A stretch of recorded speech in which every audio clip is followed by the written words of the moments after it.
Here I have HTC Desire 22 Pro, and today I'm going to show you how to take screenshot on this device.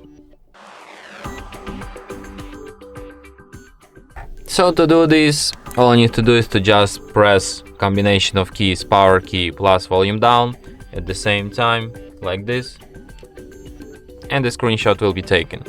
So let me show you once again, power key, volume down, and that's how you can easily take screenshots. Basically, let's just once again. So yeah, you can find your screenshots in photos in screenshots, and here they are. And from here you can share, edit or delete your screenshots, just like this. And that's it. Thanks for watching.